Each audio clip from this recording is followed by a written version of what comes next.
लंबोदरं परमसुन्दरमेकदन्तम् पीताम्बरं त्रिनयनं परमं पवित्रम् उद्यद्दिवाकरकरो ज्वलकायकान्तम्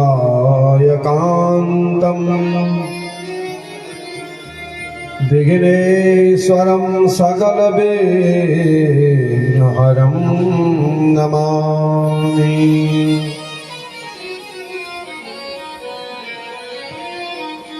गुरुर्ब्रह्मा गुरुर्विष्णु गुरुर्देव महेश्वरः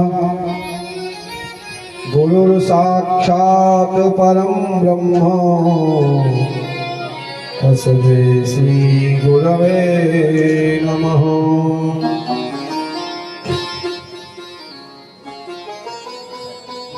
सच्चिदानन्दरूपाय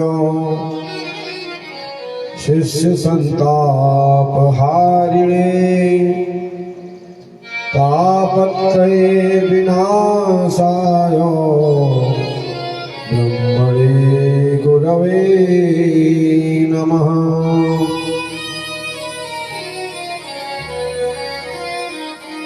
व्यासाय विष्णुरूपाय व्यासरूपाय विष्णवे नमो वै ब्रह्मनिधये वासिष्ठाय नमो नमः। यस्वानुभावमखिलं श्रुतिसारमेकम्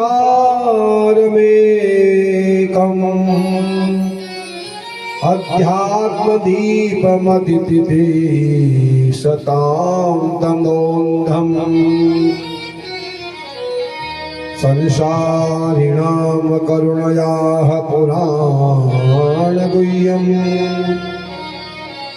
तमुव्याससो नमुपयामि गुरो मुनीनाम्।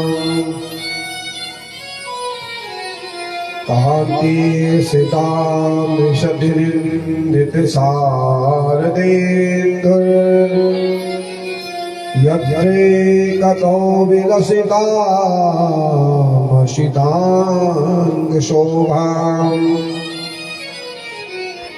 तन्तापनैर्विकितया मुनिगाङ्गसङ्गम् राधामुकुन्दयुगलम् तदहं नमामि। बंसी विभूषितकरा नवनीरदाभात्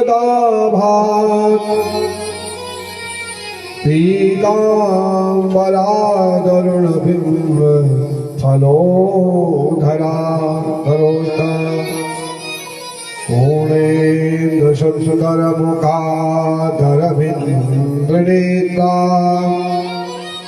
कृष्णात् परं किमपि तमहं न जाने। रामाय रामभद्राय रामचन्द्राय वेधसे रघुनाथाय नाथाय सीताय पतये नमः। अतुलितबलधामं हेमशैलाभदेहं धनुजवनकृशानुं ज्ञानिनामग्रगण्यम् सकलगुणनिधानं वानराणामधीशम् रघुपतिप्रियभक्तं वातजातं नमामि। मेरी भाव बाधा हरो राधा नागरी सोई जातन की झाई परे श्याम हरित दुति होई। राधा मेरी स्वामिनी मैं राधे जू को दास जन्म जन्म मोही दीजियो श्री वृंदावन में वास। इष्ट देवताभ्यो नमः कुल देवताभ्यो नमः राम देवताभ्यो नमः सर्वेभ्यो देवेभ्यो नमः श्री सद्गुरु चरण कमलेभ्यो नमः मातृपितृभ्यां नमः श्री राधा कृष्णाभ्यां नमः। एतत् कर्म प्रधान श्रीमद् भागवत महापुराणाय नमः।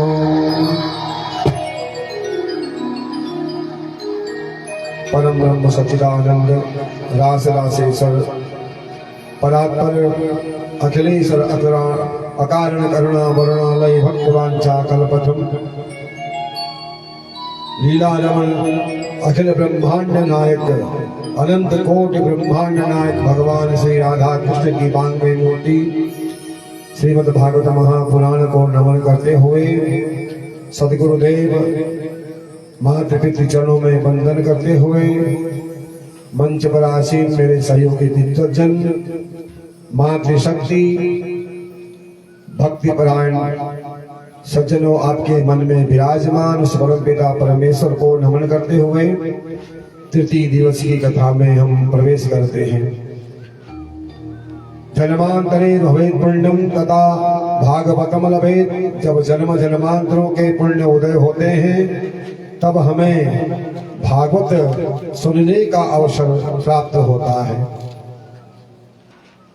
उस धन की भी सदगति है जो ऐसे सदमार्ग में लगती है और अपना तो कल्याण होता ही है, पितरों का उद्धार होता ही है।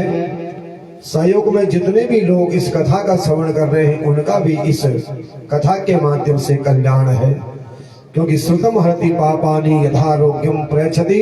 जैसे दवा खाने से रोग दूर होता है वैसे कथा को सुनने से भी पाप नष्ट होते हैं।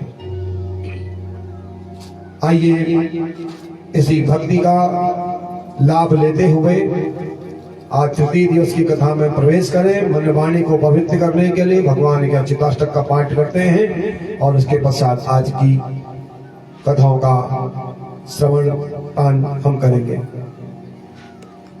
अच्युतम केशवम राम नारायणम कृष्ण दामोदरम वासुदेवम हरि श्रीधरम माधवम गोपिया वल्लभम जानकी नायकम रामचंद्रम भजे।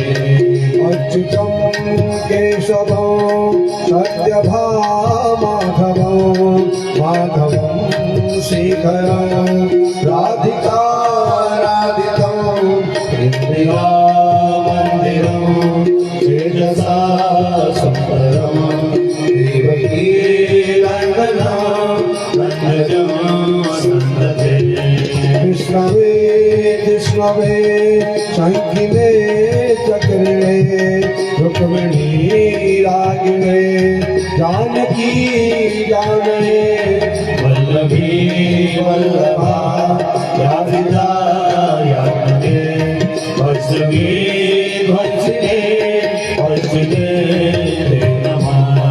कृष्ण गोविंद हे राम नारायण श्रीपति वासुदेव भजता श्रीनिधे। अच्युतानंद हे माधवा वंशज द्वारका नायक द्रौपदी राक्षसा शोभिता सीतया शोभितो दंडकारण्य भू पुण्यता कारण लक्ष्मणेनान्वितो वानरैः सेवितो हर्षसामोदितो राघवात्मा धेनुकादिष्टके द्विसिहा केसिहा कंसहे वंशिका बाधका उदरा केवलो सूर्या केवलो बालको बालको आत्मा सर्वदा विद्युतो दोदवा रसुर वाससा वाभिनं बोधवा रोलस विग्रह वन्यया मालया शोभितो रसनं लोहिता विद्वयं कुञ्जिकै कुण्डलै भाजमानानना रत्नमौलिलसा कुण्डलं कण्डयो आर्गेयुरकं कन्दरातोरणं इग्नी मण्डलं चपलं कम्पते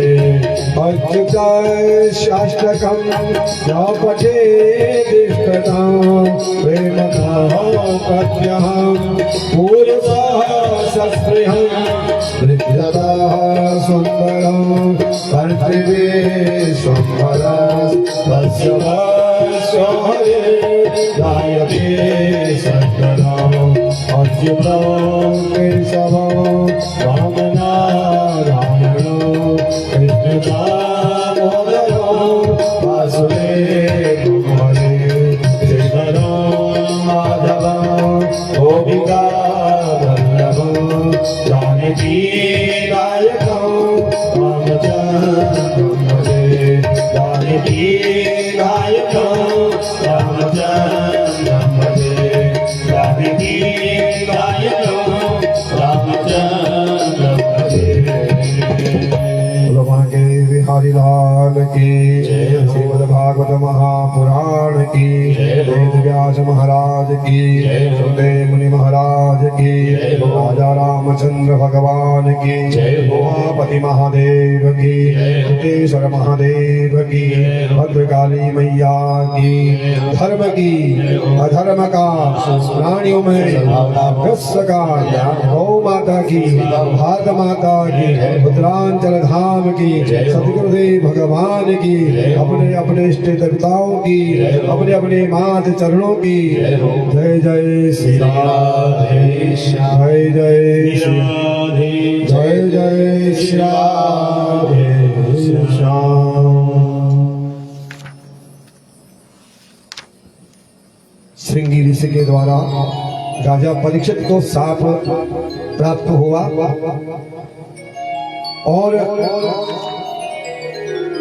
स्वामी के ऋषि अपने शिष्यों को भेजकर राजा परीक्षित को मृत्यु का प्रदान प्राप्त कर अपने जीवन को बचाने के लिए जो भी उपाय होते हैं उनके लिए संदेश भिजवाया। राजा परीक्षित अनेक विद्वानों से प्रश्नों का उत्तर चाहते हैं परंतु कोई भी उनके इन प्रश्नों का उत्तर देने में सक्षम नहीं होते हैं। अंत में राजा परीक्षित इंद्रप्रस्थ की नगरी को छोड़कर गंगा तट की ओर, जहां आज के समय में हम शुक्रताल कहते हैं, उस स्थान पर पहुंचते हैं जहां पर जो स्त्री और पुरुष के भेद से रहित मानो कि स्वयं भगवान सुखदेव जी के रूप में अवतरित हो गए हों। क्योंकि जब एक ब्राह्मण ने मारना चाहता तो भगवान गर्भ में जाकर उसी बालक परीक्षित की रक्षा करते हैं। आज पुनः ब्राह्मण के द्वारा शाप मिला है तो स्वयं नारायण स्वयं भगवान श्री कृष्ण सुखदेव जी के रूप में अवतरित हो गए हैं और राजा परीक्षित ने सुखदेव जी का स्वागत किया। कहा कि प्रभु मरने वाले व्यक्ति को क्या करना चाहिए। गुरुदेव सुखदेव जी राजा परीक्षित को कहते हैं कि आपने बहुत अच्छा प्रश्न पूछा है। केवल अपने लिए ही नहीं, संसार के लोगों के कल्याण के लिए यह उत्तम प्रश्न पूछा है। और अपने चरणों को हमेशा भगवान के चरणों में निवेदन करना चाहिए। कहा कि प्रभु सांसारिक सुख वासनाओं में घिरा हुआ यह जीव किस प्रकार से इतनी जल्दी परमात्मा की प्राप्ति कर सकता है। गुरुदेव ने कहा, अरे खडवांग नामक राजा तो घड़ी में, एक मुहूर्त में जब परमात्मा को प्राप्त कर सकते हैं। हे राजन, आपके पास तो एक सप्ताह का समय है, तो आप क्यों नहीं इस प्रकार से परमात्मा की प्राप्ति कर सकते हैं। सुखदेव जी भगवान के विराट रूपों के बारे में बताते हैं कि जिस परमात्मा ने इस सृष्टि को उत्पन्न किया है, कहा कि तुम आप नहीं हो, आप भी परमात्मा के ही स्वरूप हो। क्योंकि भगवान जब सृष्टि की उत्पत्ति करता है तो सभी जीवों को अपने शरीर से उत्पन्न करता है। ईश्वर अंश जीव अविनाशी, अर्थात परमात्मा से ही यह जीव निकला है। जिस प्रकार के कर्म वह जीव करता है, प्राणी करता है, उसको उसी प्रकार का शरीर प्राप्त होता है। उसी प्रकार से वह स्वर्ग और नरकों की प्राप्ति करता है। अनेक पापों के द्वारा नरकों में जाकर के वह दुखों को भोगता है। यद रूपम तदधिष्ठानम यतः सृष्टिमिदं प्रभो तत्सत्यं यद परम यच्च तत्तं वद तत्त्वतः। सृष्टि के बारे में बताते हैं कि हे राजन, ब्रह्मा जी के मन जब नारद जी के मन में इसी प्रकार की शंकाएं उत्पन्न हुई थी, तब ब्रह्मा जी ने भी अपने पुत्र नारद जी को इसका उपदेश दिया था। कहा था कि यह जो संसार का लक्षण है, यह आधार उसी परमात्मा पर टिका हुआ है। कहा कि इस संसार को परमात्मा बनाते हैं, क्योंकि यह जो शरीर है, ये शरीर योगिनाम धारणास्पदम, जो हमें शरीर मिला है, ये केवल व्यसनों के लिए, सुख भोगने के लिए, सुख सुविधाओं को जोड़ने के लिए प्राप्त नहीं हुआ है। ये शरीर हमें उस परमात्मा की प्राप्ति के लिए प्राप्त हुआ है। तो इस संसार, इस जीव को उस परमात्मा का चिंतन करना चाहिए। यद ब्रह्मांडे तद पिंडे, जो ब्रह्मांड में है वो हमारे शरीर के अंदर है। सप्तद्वीप, सप्त सागर, सप्त पर्वत, नव ग्रह और 14 लोक, जो 14 भुवन हैं, वह सब मनुष्य के शरीर में विद्यमान है। परंतु मनुष्य संसार की वासनाओं में लिप्त होने के कारण उस परमात्मा के इन तत्वों को जान नहीं पाता है। ब्रह्मा जी ने नारद जी को चतुश्लोकी भागवत का ज्ञान दिया। यही ज्ञान जब सृष्टि की उत्पत्ति हुई थी, सृष्टि की उत्पत्ति, क्योंकि जब प्रलय हो गया था,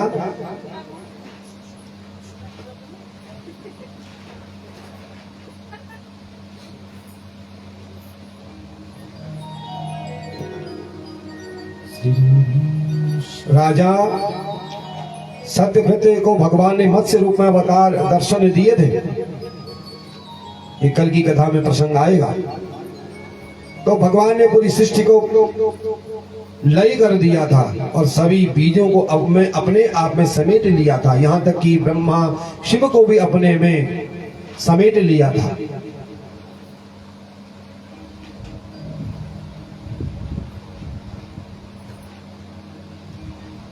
पुनः भगवान के मन में संकल्प आया। देखिए, आप बोलते ना, फिर थोड़ा सा अवरुद्ध हो जाता है। आप आइए, चुपचाप बैठिए, कथा के बाद मिलना जुलना कर लेना, नमस्कार पुरस्कार। गिने चुने 10-20 लोग हैं, उसमें भी आप लोग कथा को बिगड़े करेंगे, अच्छा नहीं। निवेदन है हाथ जोड़ करके आप लोग शांत होकर के कथा सुने।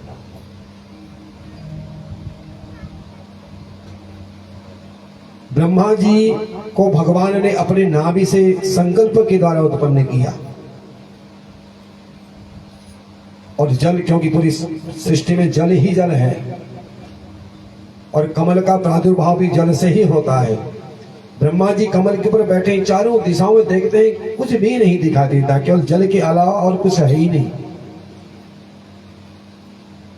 ब्रह्मा जी ने सूक्ष्म रूप धारण किया और कमल नाल के अंदर प्रवेश करके हजारों वर्ष लग गए। कमल के नाल से जाते जाते जाते अंत में क्षीर सागर में भगवान श्री हरि के दर्शन हुए। कहा कि मैं कौन हूं, आप कौन हैं? भगवान ने कहा मैं नारायण, मेरे नाभि से आप उत्पन्न हुए हैं, मैंने आपको सृष्टि की उत्पत्ति के लिए प्रकट किया है, आप सृष्टि की रचना करें। ब्रह्मा जी आज्ञा लेकर के ऊपर आ गए और बैठे कमल के ऊपर। विचार किया मैं सृष्टि की रचना कैसे करूं, केवल सूर्य की किरणें हैं और केवल जल है, इसके सिवाय सृष्टि में कुछ भी नहीं है। ब्रह्मा जी को पसीना हुआ, एक बूंद जल में गिरी और आवाज आई तप। तो ब्रह्मा जी ने उस शब्द का मर्म को जान करके तपस्या प्रारंभ की। तो ब्रह्मा जी को उस समय भगवान ने उपदेश दिया था ये चतुश्लोकी भागवत के माध्यम से।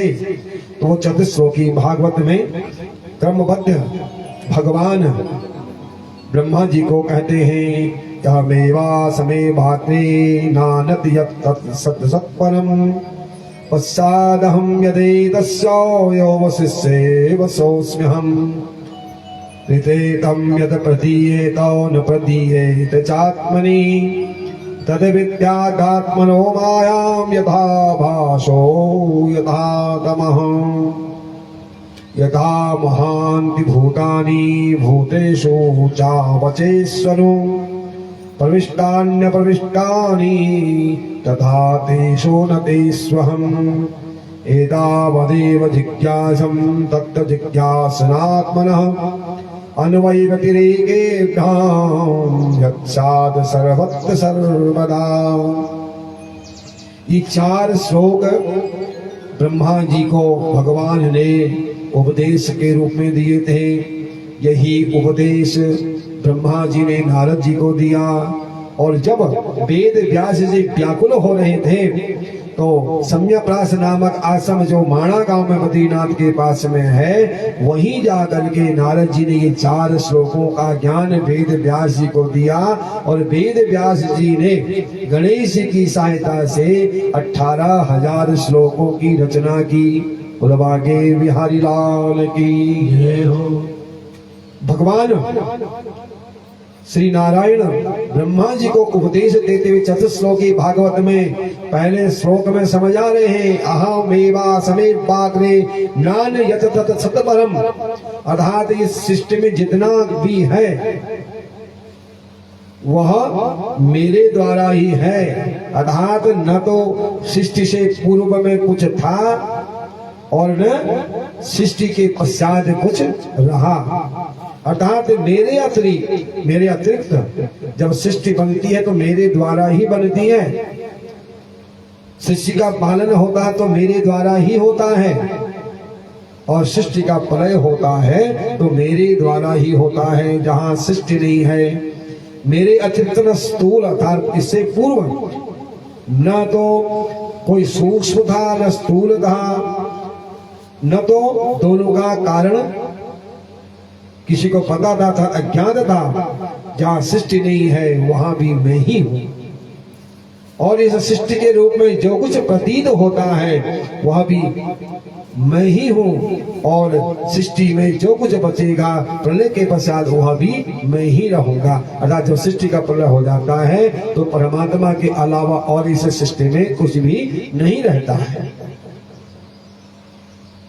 प्रतीयेत न प्रतीयेत चात्मनि कहते हैं कि वास्तव में न होने पर भी जो कुछ अनवरती वस्तु मेरे अतिरिक्त मुझ परमात्मा दो चंद्रमा के समान, जैसे कभी कभी आंखों में कुछ ऐसा प्रतीत होता है कि हम आकाश की ओर देखते हैं, हमें दो चंद्रमा प्रतीत होते हैं, या किसी बर्तन में जल रख दीजिए और उसमें चंद्रमा की छाया पड़ती है। अब हम उस चंद्रमा को उस जल के अंदर भी देखते हैं, लगता है कि एक चंद्रमा ऊपर है और एक चंद्रमा इस पानी के अंदर है, वास्तव में है एक। उसी प्रकार से हम भी, जैसे संसार में हम जीव हैं, हम अलग अलग शरीर को धारण करते हैं और अज्ञानता के कारण मेरा और तेरा का भाव होता है, परंतु वास्तव में मेरा और तेरा का भाव नहीं है। जो परमात्मा मेरे अंदर है वह परमात्मा दूसरे जीव के अंदर भी विद्यमान रहता है, परंतु अज्ञानता के कारण, मेरा और तेरे के कारण हम लोग उसको पहचान नहीं पाते हैं। यथा महांति भूतानि भूतेषु चावचेष्वनु, जैसे प्राणियों में पंचभूत क्षिति जल पावक गगन समीरा, पंच रचित या अधम शरीरा, पांच तत्व हैं, पृथ्वी जल तेज वायु और आकाश। जब ये महाभूत पंच महाभूत एकत्रित होते हैं तब एक शरीर की उत्पत्ति होती है। इस शरीर की उत्पत्ति होती है और इसमें आकाश आदि पंच महाभूत प्रवेश करते हैं। यद्यपि ये पहले भी हैं, ये पंच महाभूत तो पहले भी हैं, परंतु जब तक जीव नहीं होता, तब तक एकत्रित नहीं होते, तब तक जीव की उत्पत्ति नहीं होती है। तो इस प्रकार से जब यह कारण से शरीर बनता है तो ये पंच तत्व उस शरीर के अंदर प्रवेश करते हैं। पहले से भी इनका ये कारण, ये पंच महाभूत पहले भी हैं, परंतु कारण बिना कारण के शरीर में प्रवेश नहीं कर सकते हैं और सृष्टि की उत्पत्ति होती है। कहते हैं कि यह ब्रह्म है, एतावदेव जिज्ञासं तत् जिज्ञासनात्मनः। हे ब्रह्मा, यह ब्रह्म है, यह ब्रह्म नहीं है, इस प्रकार निष्पेष पद्धति से, और यह ब्रह्म है, यह ब्रह्म है, इस प्रकार की पद्धति से सर्वत्र विद्यमान, अर्थात परमात्मा तो सर्वत्र विद्यमान है, परंतु अज्ञानता के कारण हमें वो दिखाई नहीं देता है। जैसे सूर्य हमेशा है, अब हमें वो सूर्य केवल दिन में दिखाई देता है, रात्रि में भी है वो सूर्य है, वो किसी कारण से हमारी आंखों से ओझल हो जाता है, परंतु जैसे सूर्य हमेशा विद्यमान है, उसी प्रकार से परमात्मा भी हर अवस्था में, हर जगह वह विद्यमान रहता है। इस प्रकार से नारद जी को जो ज्ञान ब्रह्मा जी ने दिया था, वह ज्ञान नारायण के द्वारा दिया गया था। सुखदेव जी कहते हैं कि हे राजन जन्मे परीक्षित, इस महापुराण में सर्ग विसर्ग स्थान पोषण होती मनमंत्र ईशान कथा निरोध मुक्ति और आशय, ये 10 विषयों का वर्णन बताया गया है। कहते हैं कि ईश्वर की प्रेरणा से गुणों में शोभ होकर रूपांतर होने से आकाश आदि पंच महाभूत जो पंच तन मात्राएं कहलाती हैं, इंद्रियां, अहंकार, महतत्व जो उत्पन्न होता है उसको सर्ग कहा जाता है। और चराचर सृष्टि का निर्माण जिसके द्वारा होता है उसको विसर्ग कहा जाता है। विष्णु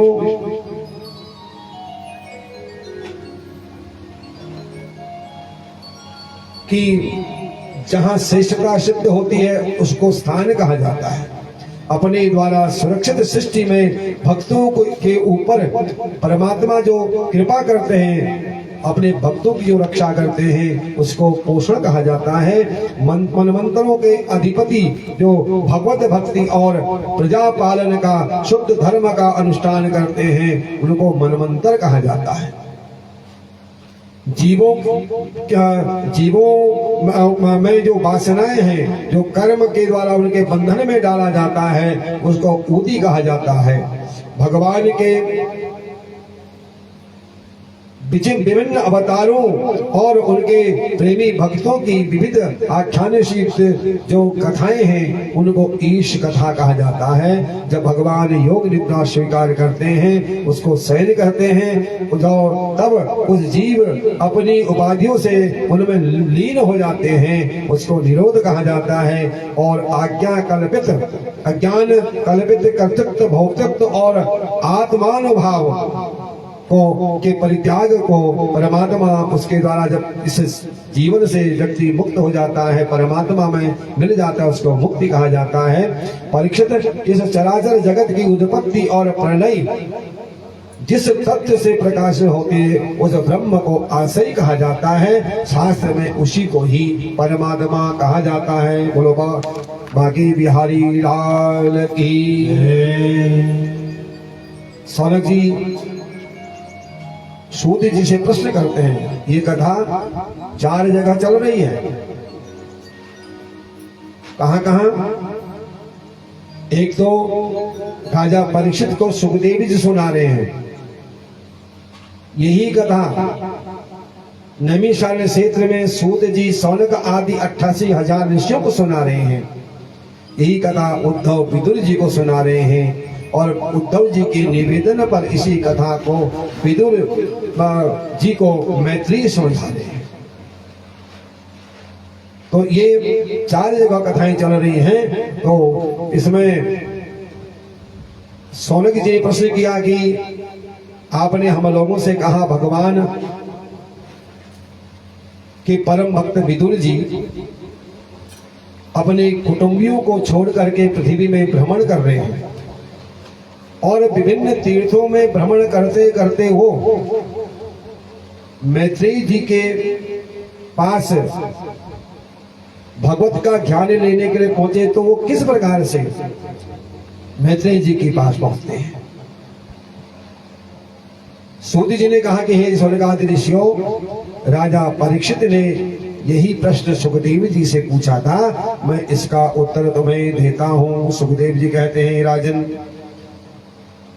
एवमेव पुरा पृष्टो मैत्रेयो भगवान किलो शतां वनं प्रविष्टेनो त्यक्त्वा सौगृहविधिमत्।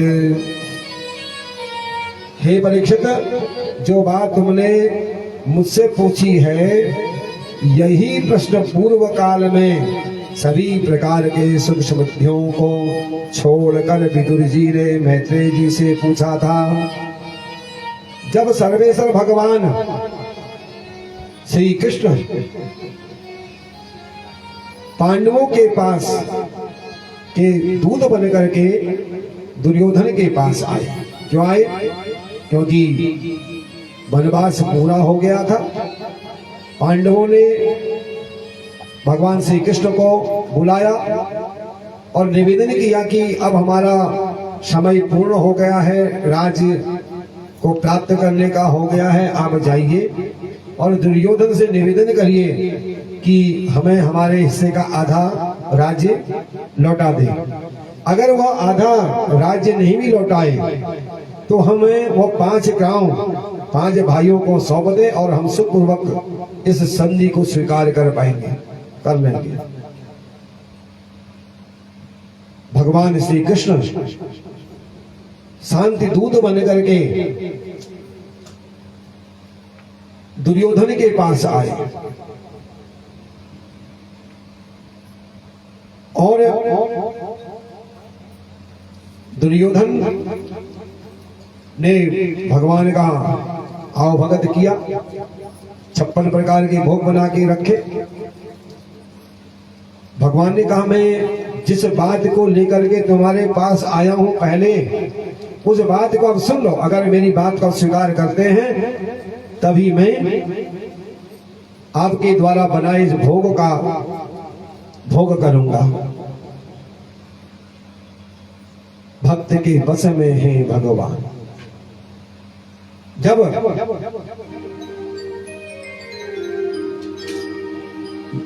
भक्त परमात्मा में समर्पित हो जाता है तो भगवान जीव को अपना बना लेते हैं और जीव जैसा करता है परमात्मा उसके अनुरूप ढल जाते हैं, क्योंकि भगवान हमेशा अपने भक्तों के बस में हो जाते हैं। भगत के वश में है भगवान, भगत के वश में है भगवान।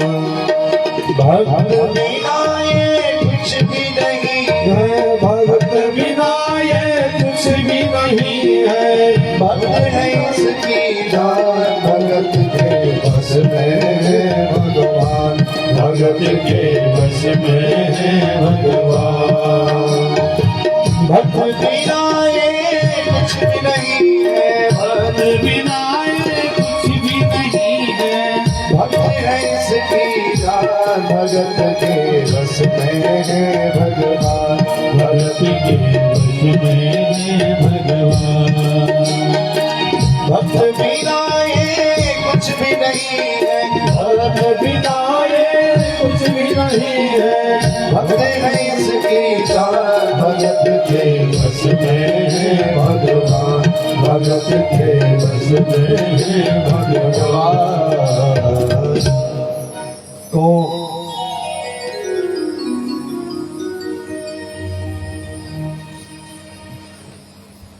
भगवान ने अपना प्रस्ताव पांडवों की ओर से जो भेजा गया था वह दुर्योधन के सामने प्रस्तुत किया।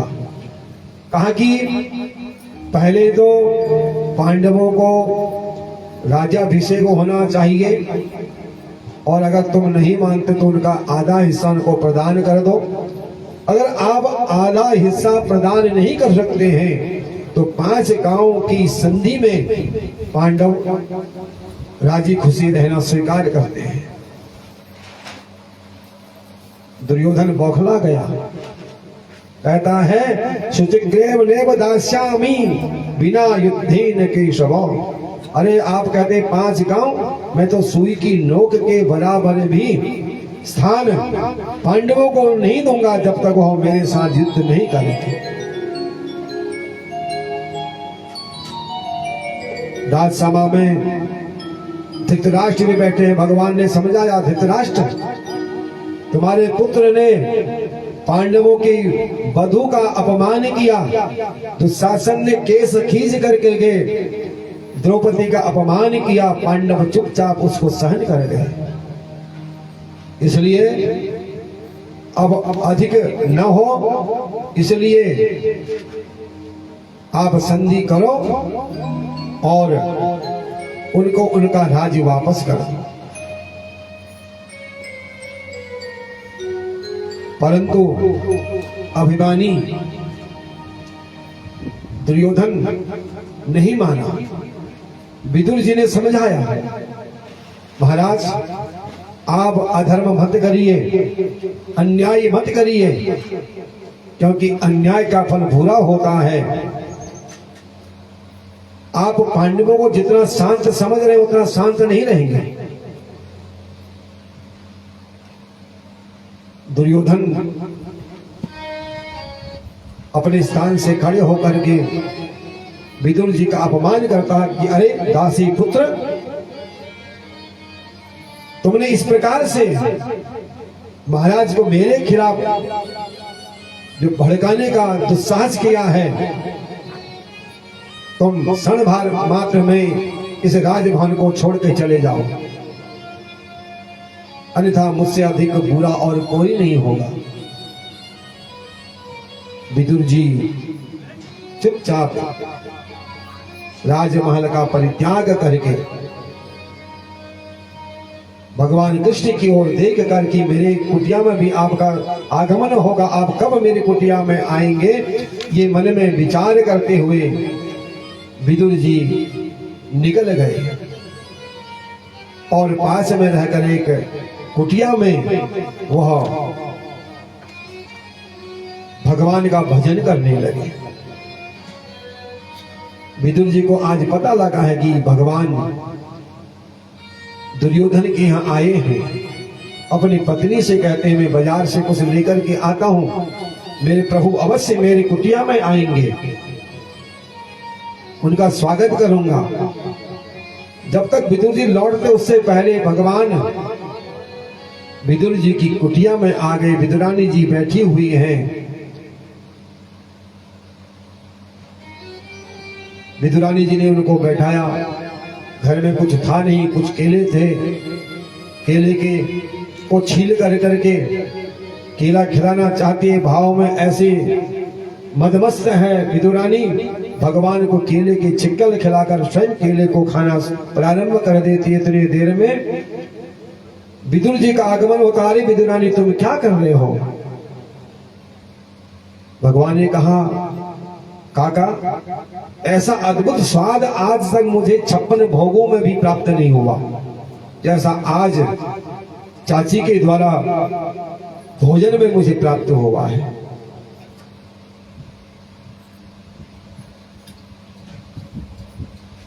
भगवान की अनेक लीलाओं का जो परमात्मा की प्राप्ति का साधन है, विदुर जी भगवान से पूछते हैं। भगवान कहते हैं कि हे विदुर, अभी मुझे अधिक समय नहीं है, तुम उद्धव जी के पास जाना और उद्धव जी आपको ये सारा वर्णन सुनाएंगे। उद्धव जी के पास विदुर जी जाते हैं और परमात्मा के अनेक बाल लीलाओं का भगवान ने जो बाल लीलाएं की थी, उन बाल लीलाओं का वर्णन उद्धव जी ने विदुर जी को सुनाया।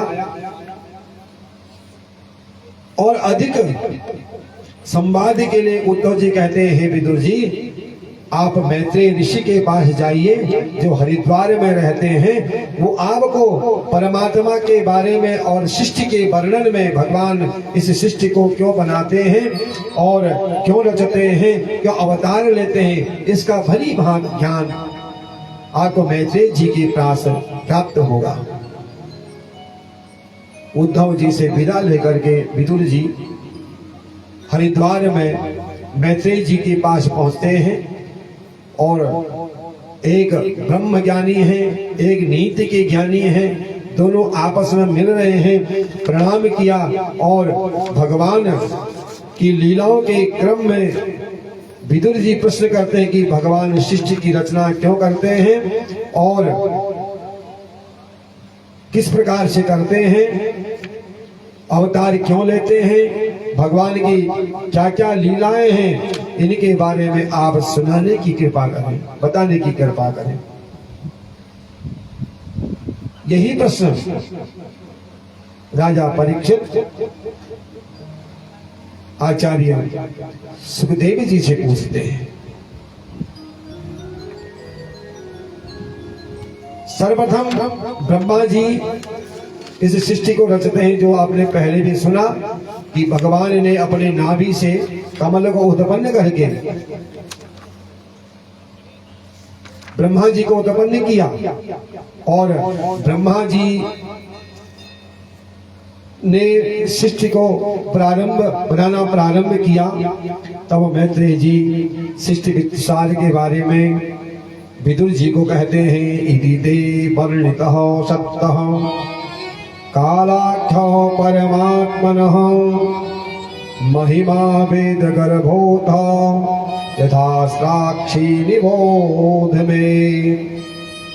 विदुर जी, जहां तक मैंने आपको भगवान की काल रूप महिमा को सुनाया है, अब जिस प्रकार से ब्रह्मा जी सृष्टि की उत्पत्ति करते, रचना करते हैं, सबसे पहले उन्होंने अज्ञान की 5 प्रवृत्तियां, ये 5 प्रवृत्तियों को उत्पन्न किया अज्ञान की। वो कौन कौन सी हैं? तम, जिसको अविद्या कहा जाता है, मोह, अस्मिता, महामोह, राग, तामस, द्वेष और अंध तामस, अभिनिवेश कहा जाता है। इन 5 तम विद्याओं को रचा। शनकम च सनंदनम च सनातन मघात्मको सनत कुमारम च मुनि निष्क्रियानुदरे तसह। जब ये 5 अविद्याएं उत्पन्न हुई, तम उत्पन्न हुए, तो ब्रह्मा जी ने सर्वप्रथम सृष्टि की रचना में 4 कुमारों को उत्पन्न किया। ये 4 कुमार हैं सनक, सनंदन, सनातन और सनत कुमार। ये 4 ऋषि निमित्त परायण ऊर्ध्वरेता मुनि उत्पन्न हो गए। ब्रह्मा जी ने कहा, रे जब उत्पन्न हो गए तो पुत्र ने कहा कि पिताजी हमारा कर्म क्या है। ब्रह्मा जी ने कहा, मुझे परम भगवान के द्वारा सृष्टि उत्पत्ति का उपदेश प्राप्त हुआ है, इसलिए आप सृष्टि की रचना करो। परंतु वे जन्म से ही मोक्ष निवृत्ति वाले थे। उन्होंने कहा, पिताजी संसार के झमेले में हम पड़ने वाले नहीं हैं। अनेक दुख हैं इस ग्रस्त जीवन में, इस संसार में रमने से। इससे भला कि परमात्मा का चिंतन करेंगे। और चारों पुत्रों ने पिता ब्रह्मा की अवहेलना करके भगवान नारायण का जप प्रारंभ किया। और ब्रह्मा जी को आया क्रोध, कहा कि तुमने मेरा तिरस्कार किया है। तब उन्हें असह्य क्रोध हुआ। क्रोध होने के कारण उनकी भौं टेढ़ी हो गई, और टेढ़ी होने के कारण उनके भौं से एक क्रोध रूप में बालक उत्पन्न हुआ। सवेरुरोध देवानां पूर्वजो भगवान भवः नामानि गुरु भेदातः स्थानानि च सत् जगद्गुरो।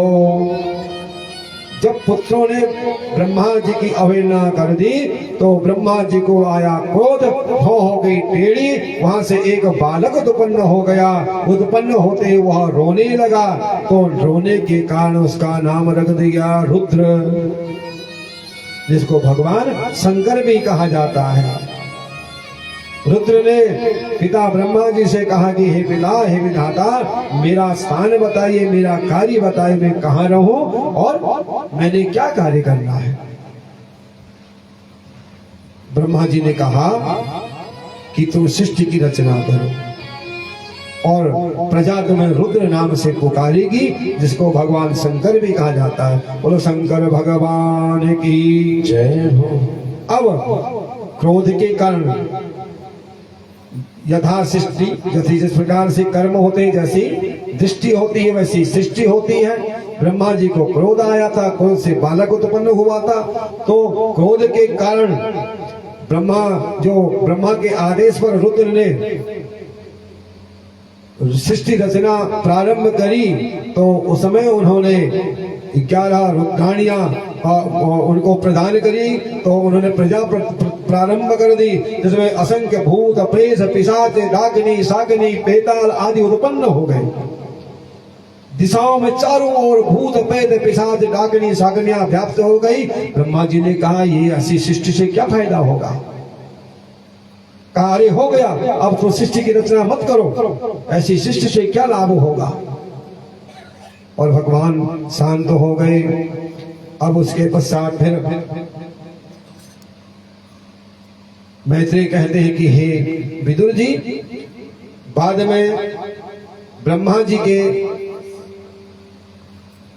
10 पुत्र उत्पन्न हो गए, जिससे लोक की वृद्धि हुई है। जिसमें मरीचि ऋत्रंघ्रो पुलस्त्यो पुलह क्रतुः झिगुरो वशिष्ठो दक्षश्चो दशमस्तत्र नारदः। तो उसके पश्चात 10 पुत्र हुए, जिनके नाम है मरीचि, अत्रि, अंगिरा, पुलस्त्य, पुलह, क्रतु, भृगु, वशिष्ठ, दक्ष, और 10वें पुत्र के रूप में नारद हुए। इसमें नारद जी प्रजापति ब्रह्मा की गोद से, दक्ष अंगूठे से, वशिष्ठ प्राण से, भृगु त्वचा से क्रतु हाथ से, पुलह नाभि से, पुलस्त्रिदिशि कानों से, अंगिरा मुख से, अत्रि नेत्रों से, मरीचि मन से उत्पन्न हुए, गाय स्तन से, धर्म और उनकी पत्नी मूर्ति स्वयं नारायण के रूप में अवतरित हुई। पीठ से अधर्म का प्रादुर्भाव हुआ और उसको भयभीत करने वाले मृत्यु की उत्पत्ति, जो अधर्म है पीठ से, अधर्म से ही मृत्यु की उत्पत्ति हुई। भगवान ब्रह्मा जी के हृदय से काम, भाव से क्रोध, नीचे के होठ से लोभ, मुख से वाणी की अधिष्ठाती देवी सरस्वती, लिंग से समुद्र, गुदा से पाप का निवास राक्षसों का अधिपति नृत्य उत्पन्न हुआ, छाया से देव होती और कर्दम उत्पन्न हुए। इस प्रकार से ब्रह्मा जी ने सृष्टि की उत्पत्ति करी। बाकी बिहारी लाल की। अब इनसे कहा कि तुम सृष्टि की उत्पत्ति करो। जब सृष्टि की उत्पत्ति के लिए उपदेश दिया गया तो ये सब सृष्टि की रचना करने के लिए असमर्थ हो गया था। इनका हम नहीं करते सृष्टि की रचना,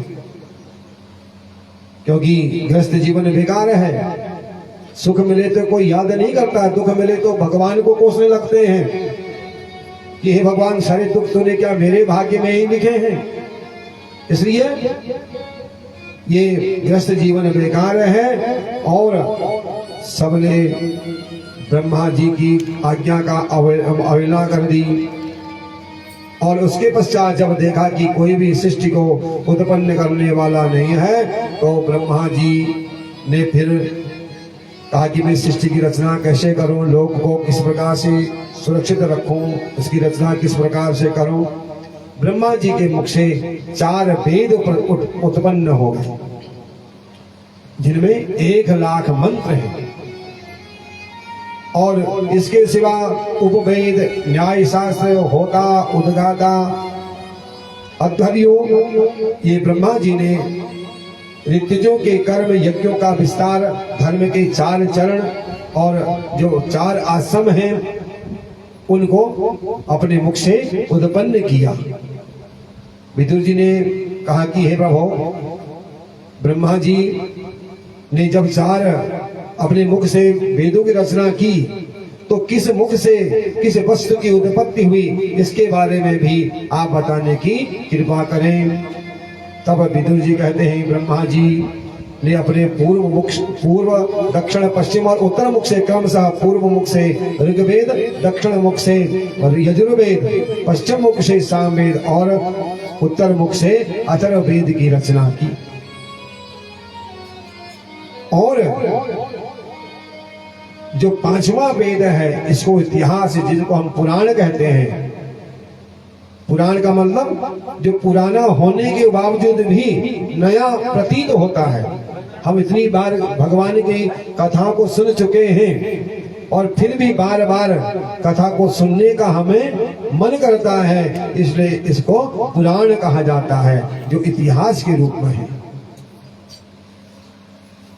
और मरीचि आदि महान जो शक्तिशाली ऋषि हैं, जब इन्होंने सृष्टि की रचना नहीं की, पिता को मना कर दिया, तो ब्रह्मा जी देव के विचार के विषय में विचार कर ही रहे थे।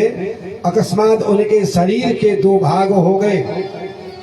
कौ ब्रह्मा का नाम है, तो कौ से काय उत्पन्न था शरीर, और इस शरीर से एक जोड़ा उत्पन्न हुआ, एक स्त्री और पुरुष के रूप में।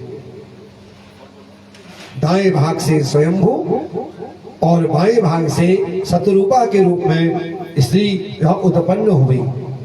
तभी से ये जो मनु और शतरूपा हैं, इन्हीं के द्वारा, मैथुनी सृष्टि के द्वारा यह सृष्टि आगे प्रारंभ हुई है। तो इन्हीं के बोलना नहीं है, बोलिए मत, बोलना नहीं है भाई, बोलना नहीं है ना, हाथ जोड़े निवेदन है, बोलिए मत, चुपचाप पानी दीजिए। या तो आप बोल लो या तो मैं बोल लेता हूँ। एक पानी देने के इतना बोलना पड़ रहा है। बोतल पकड़ा दो, पानी पीते, आगे को बोतल देते रहो, बोलो मत लो कहते हैं। बोतल दे दो ना, बोतल से पानी पीते आगे को देते रहो, गिलास भी बच जाएंगे, पानी पीते रहो, कथा भी सुनते रहो।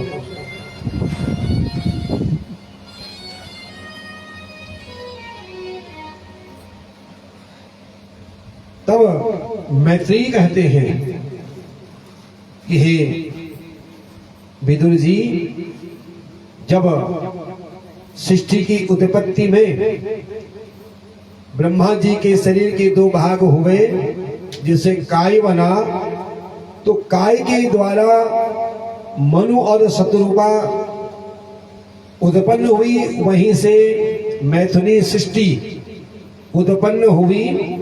तो मैथुनी सृष्टि में प्रियपतो तान पादो तिस्स कन्यास भारत आकुति देवहूति शौ प्रसूति रीति सत्तमा।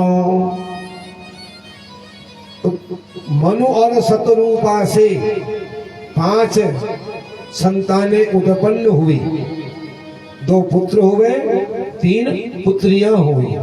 2 पुत्र हैं प्रियपद और उत्तानपाद, 3 पुत्रियां हुई आकुति, देवहूति और प्रसूति। तो इनके विवाह भी कर दिए गए। तो इसमें 5 जो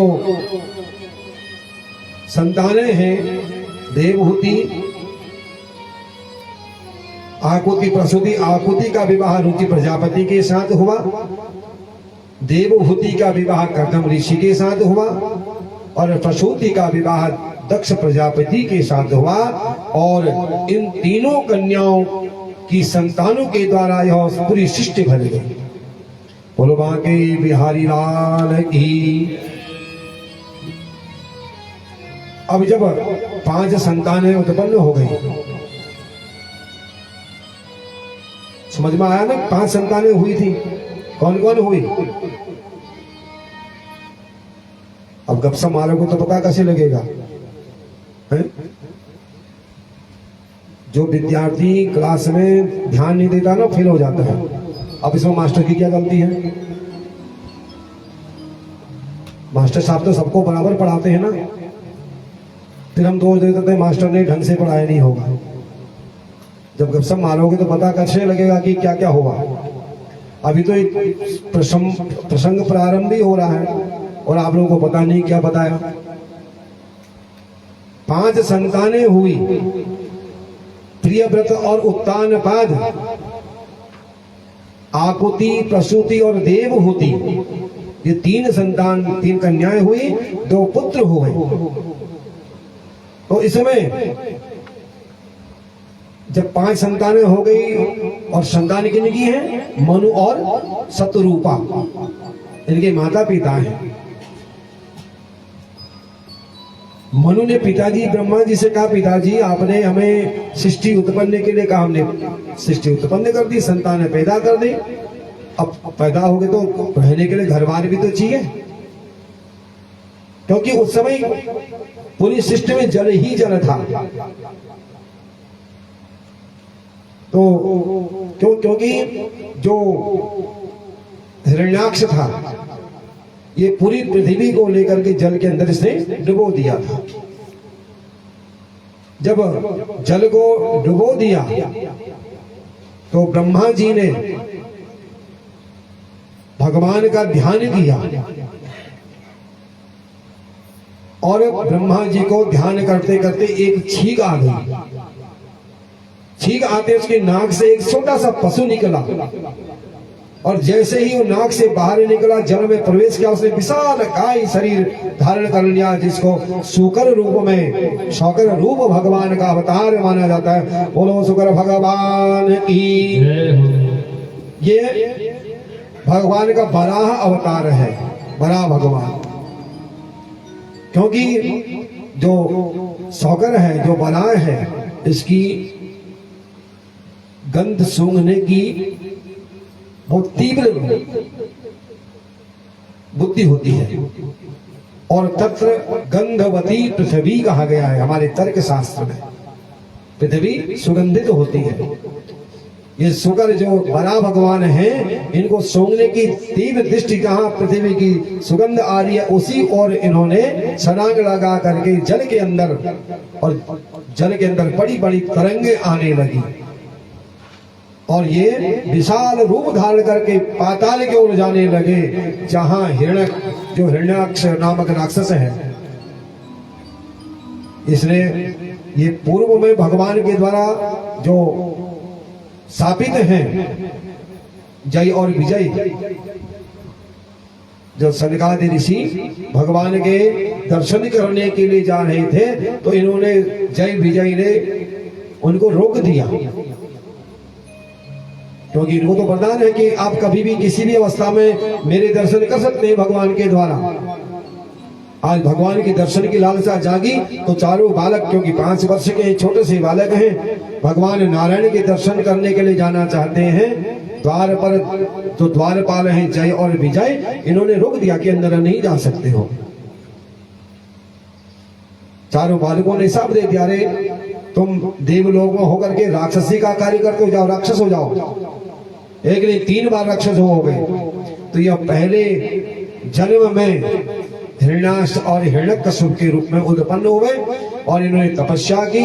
ब्रह्मा जी ने वरदान दिया और बहुत सा बल मांग लिया कि मुझे बहुत सारा बल प्राप्त हो जाए।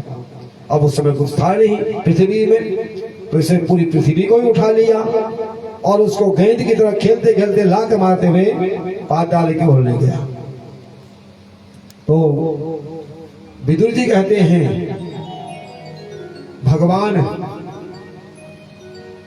उस हिरण्याक्ष को मार करके अपने दांतों में उस पृथ्वी को दाढ़ में रख करके उस पृथ्वी को ऊपर की ओर ले आए। तब विदुर जी से कहते हैं कि एक बार दक्ष की पुत्री दिति को पुत्र की प्राप्ति की कामना हुई, क्योंकि कश्यप महाराज के 13 पत्नियां हैं। सब पत्नियों के संतान हैं, पुत्र हैं, दिति के पुत्र नहीं हैं। आज कश्यप महाराज से दिति ने निवेदन किया, सायंकाल का समय है, सायंकाल के समय में संध्या का समय होता है, उस समय भगवान का भजन होना चाहिए, गायत्री का जप होना चाहिए। पहले से माताएं भी कहती थी जब हम छोटे थे कि सांस पड़ी गोरडा घास छोड़ दियो। जानवर भी घास नहीं चलता था उस समय, वो भी दाना। आज के लोग जो है सांस पड़े ही चटपटी चीजें खाना प्रारंभ कर देते हैं। तो सायंकाल का समय है, सांस पड़ने का समय।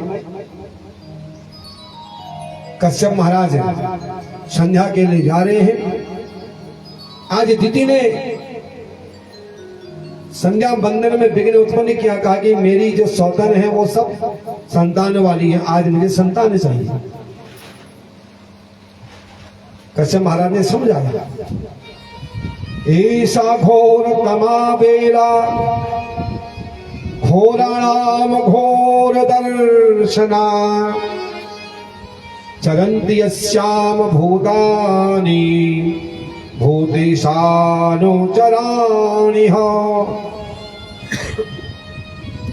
काहे दिति, अरे तुम्हें इस समय कामातुर होना अच्छा नहीं है।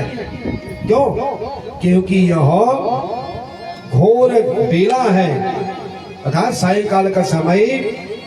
इसमें क्या होते हैं? चरन्ति यस्य भूतानि, भगवान शिव के जो अनुचर हैं, भूत प्रेत पिशाच, वो दिशाओं में घूमते रहते हैं। और जिस घर में दिया बत्ती नहीं होती है, भजन कीर्तन नहीं होता, उनके घर के अंदर ये राक्षस प्रवेश कर जाते हैं। जैसे सायंकाल के समय दिया बत्ती करना चाहिए कि हमारे घर के अंदर भूत प्रेत पिशाच राक्षस न आए। कहा कि ये इस समय संध्या काल का समय है, संध्या का समय है, अभी आप रुको। अगर आपको संतान की आवश्यकता है तो मैं आपकी इच्छा को पूरी करूंगा, परंतु आज क्योंकि स्त्री हट है, स्त्री हट, अगर एक बार स्त्री ने हट कर लिया तो परमात्मा झुक जाएगा, परंतु स्त्री नहीं झुकेगी। 3 हट होते हैं, स्त्री हट, बाल हट और जोग हट। बालक ने जिसके लिए जिद कर दी, जब तक वो आप उसको लाके न दो वो बच्चा नहीं मानेगा। पत्नी ने अगर जिद कर दी, पतिदेव कितना ही मनाए, हमारी मांगे पूरी करो, जब तक मांगे पूरी नहीं होंगी तब तक स्त्री नहीं मानेगी। सन्यासी ने भी जो हट कर लिया वो हट से हटता नहीं है। आज महाराज कश्यप को भी झुकना पड़ा और देवहूति की बात को रखने के लिए उन्होंने तिथि का संसर्ग किया, और जब संसर्ग किया तो उन्होंने शाप दे दिया कि तुमने मेरे संध्या में विघ्न किया, परंतु तुम्हारी जो संतान होगी और राक्षस हो जाएगी।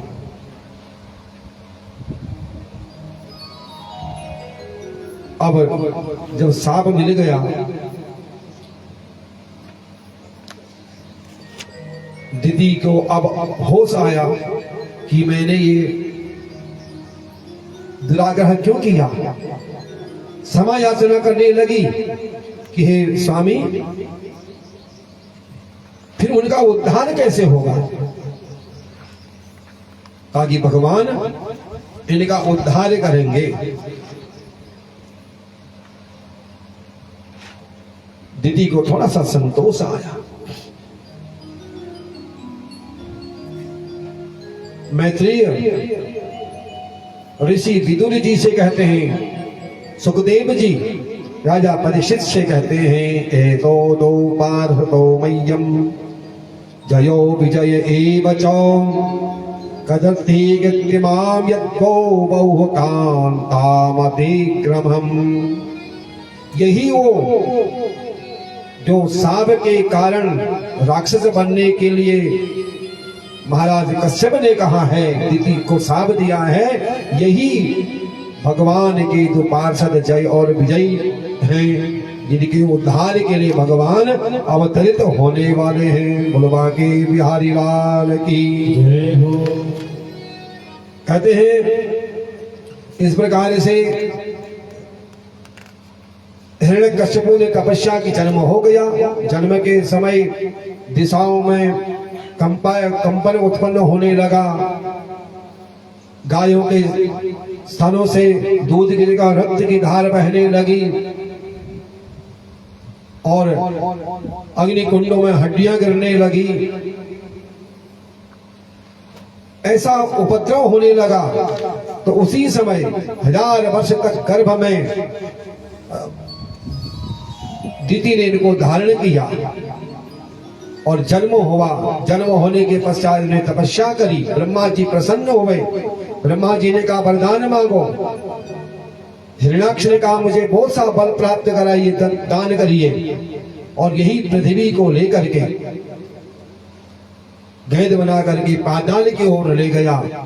भगवान उस पृथ्वी का उद्धार करने के लिए अवतरित हुए हैं।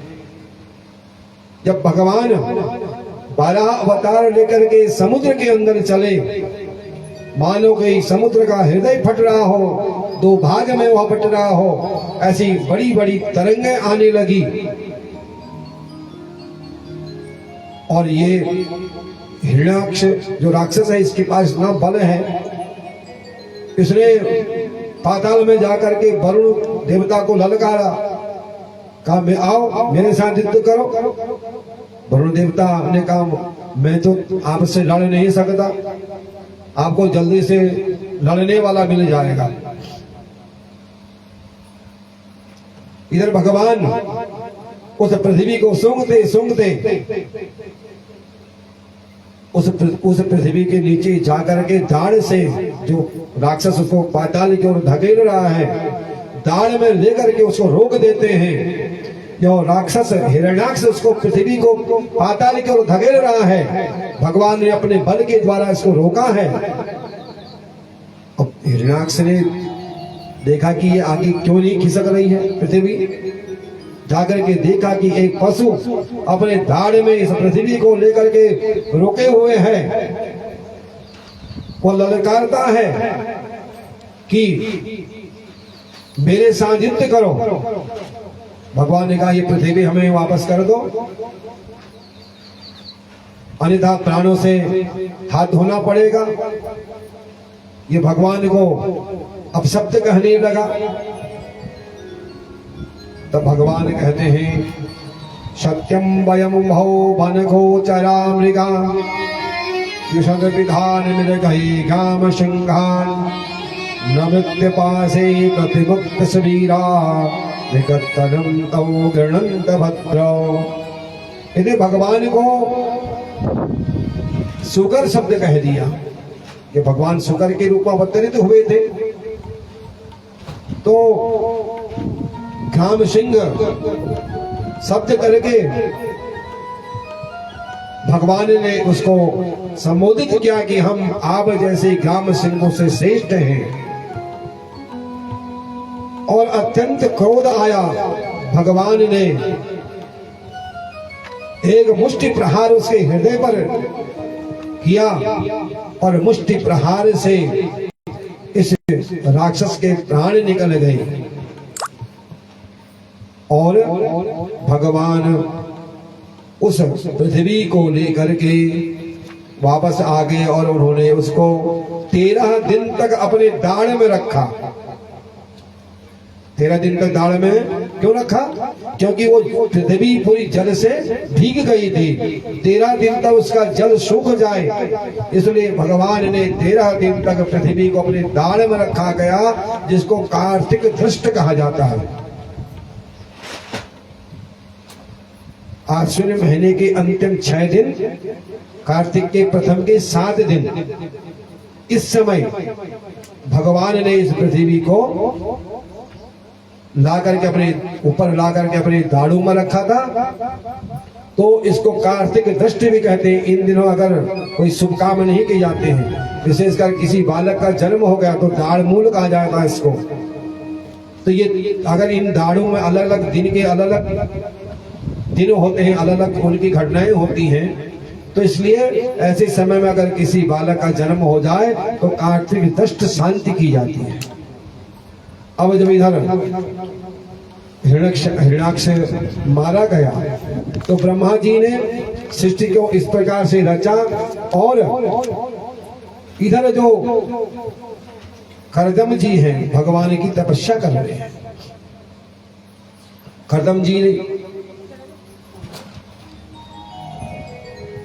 के पास पहुंच गए भगवान नारायण, कहा कि तुम तपस्या कर रहे हो, वरदान मांगो। करदम जी चाहते हैं मेरा विवाह, क्योंकि पिता ने पहले कहा कि तुम विवाह करो, परंतु उन्होंने विवाह नहीं किया। आज मन में लालसा तो है विवाह करूं, परंतु मन में शंका उत्पन्न हो गई। कहा प्रभु आपके दर्शन के लिए मैंने तपस्या की, और तपस्या करते करते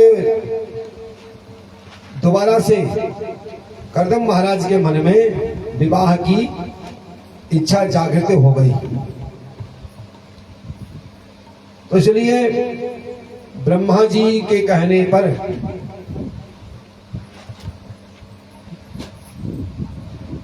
करदम महाराज के साथ देवहूति का विवाह हो गया।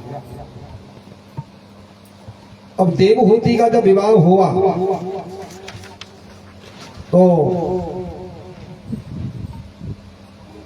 राजमहल में रहने वाली मनु की पुत्री देवहूति अपने पति करदम की कुटिया में आकर के रहने लगी। करदम महाराज दुल्हन को लेके आ गए। टूटी फूटी झुपड़ियां है, कुटिया है। और एक दिन संध्या करने के लिए बैठे तो बैठे बैठे समाधि लग गई।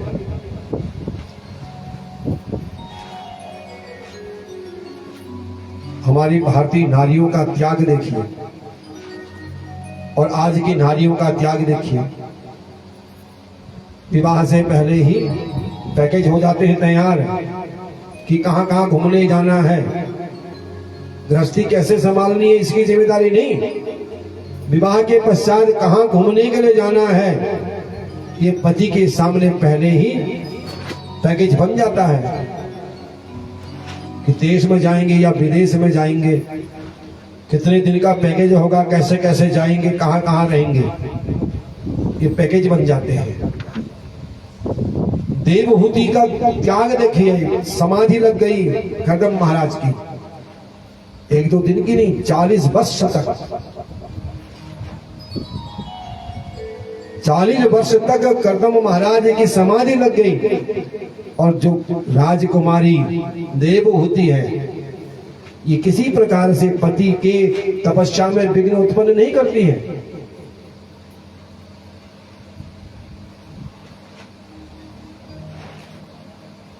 तालाब से जल भर के लाती है, वस्त्र को गिला करके महाराज कर्दम के शरीर को पोंछ देती है, जल भर के रख देती है कि कभी ध्यान टूटे तो जल पिएंगे, फूल लेकर के रख देती, दिया बत्ती में अगर प्रकाश कम होता तो उसको बढ़ा देती, फल रख करके रख देती कि ध्यान टूटेगा तो पहले भोजन करेंगे। इस प्रकार से 40 वर्ष हो गए। देवहूति ने कभी भी ये विचार नहीं किया कि मैं राजकुमारी हूं, यहाँ मुझे सुख नहीं मिल रहा है, मैं अपने पति के घर को छोड़ करके अपने पिता के घर चले जाऊं। आज के समय में अगर ऐसा होता है तो दुल्हनियां क्या करती है, उल्टे आरोप लगाकर पतिदेव पर और कोर्ट में धमकी देने लगती है।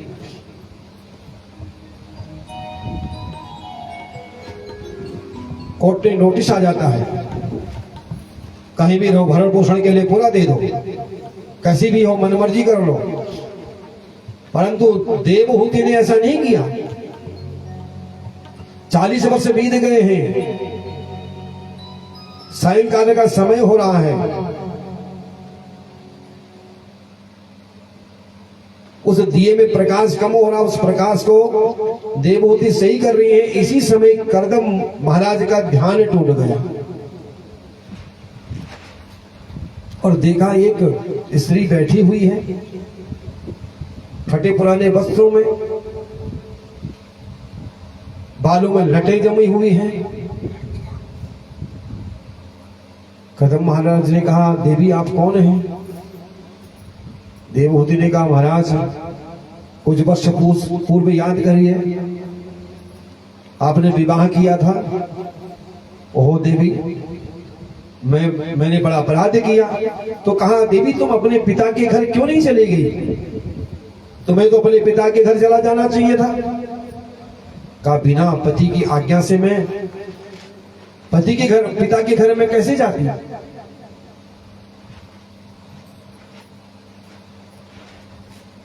पति की आज्ञा के बगैर मैं अपने पिता, जो कि उसका अपना घर है, परंतु विवाह के पश्चात बिना पति की आज्ञा से पिता के घर भी नहीं जाना है। एक बार पति से पूछना ही है। मैं आपकी तपस्या में विघ्न करती तो आपकी तपस्या खंडित हो जाती, इसलिए मैंने आपसे नहीं पूछा और बिना आपकी आज्ञा के मैं नहीं जा सकती। आज कर्दम ऋषि ने कहा, देवी जो तुमने तपस्या की है ना, इसका अच्छा फल तुम्हें प्राप्त होगा। और देवी को लेकर के वो तालाब के पास गए। ततहो तमनु भाषात भगवान प्रत्यगक्षतः जगाम बिंदु सरसः सरस्वत्या परिश्रियात्। बिंदुसर नामक तीर्थ में जो सरोवर है उसमें जाकर के देवहूति और महाराज कर्दम ने डुबकी लगाई। डुबकी लगा करके जैसे ऊपर आए, दोनों देवहूति 16 वर्ष की और कर्दम महाराज 18 वर्ष के बन गए। नव युवक नव युवतियां बन गए।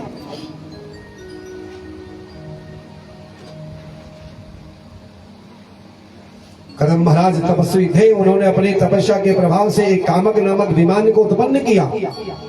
लेकिन हमारे ऋषि महर्षियों ने अपनी तपस्या के द्वारा ऐसे ऐसे विमान, ऐसे ऐसे अस्त्र शस्त्र बनाए हैं, परंतु हमारी सरकारों ने इन शास्त्रों का ध्यान न करके पाश्चात्य भाषा को बढ़ावा दे करके आज भारत को पीछे रखा है। भारत किसी भी क्षेत्र में पीछे नहीं है, राजनीति के कारण आज हमारा भारत पीछे है। गुलाम भी हमारे राजाओं के कारण, हमारे राजनेताओं के कारण भारत गुलाम बना।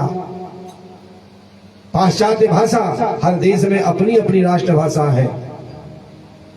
हमारे यहाँ राष्ट्रभाषा नाम की हिंदी है, परंतु कहीं भी कार्य क्षेत्र में हिंदी का उपयोग नहीं होता है, सब जगह अंग्रेजी माध्यम है। ऐसा कामक विमान जिसमें न कोई पायलट है, न उसमें कोई फ्यूल लगता है, मन की कामना को जो मन में इच्छा हो रही है, अभी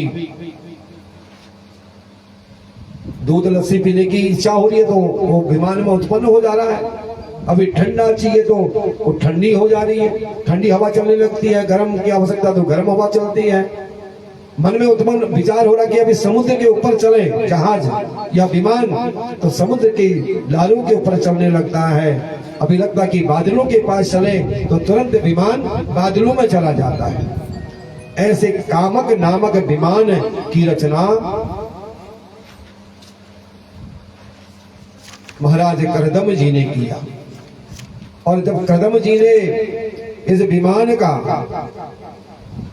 निर्माण किया तो अनेक समय तक अपने योग के द्वारा करदम महाराज देवहूति को लेकर के उस विमान में रमण करते हैं। और रमण करने के पश्चात विवाह के समय देवहूति और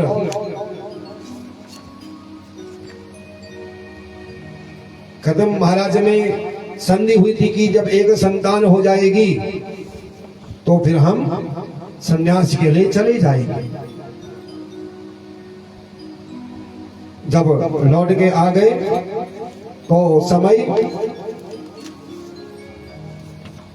संतान उत्पन्न हो गई और कन्या के रूप में कला हुई। करदम महाराज ने कहा हमने अपने आपके पिता के सामने प्रस्ताव रखा था कि हमारे घर में संतान हो जाएगी तो हम संन्यास ले लेंगे।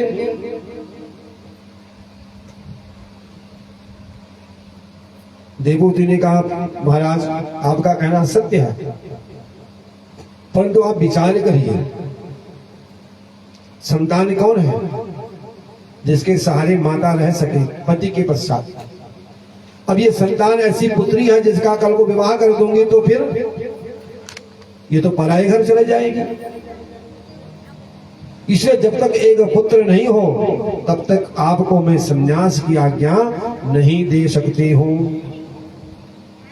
इन्होंने भगवान की तपस्या की और भगवान बिना भक्ति घर में नहीं जन्म लेते, नहीं आते, नहीं अवतार लेते। उनका अवतार तभी होता है जब भक्त भगवान की भक्ति करता है। तो कर्मबद्ध से 9 कन्याएं हमारे रामचरितमानस में भी, श्रीमद् भागवत में भी नवदा भक्ति के बारे में बताया गया है। तो ये भगवान की भक्ति के स्वरूप नवदा भक्ति के रूप में 9 कन्याएं करदम महाराज और देवहूति के द्वारा प्रकट हुई।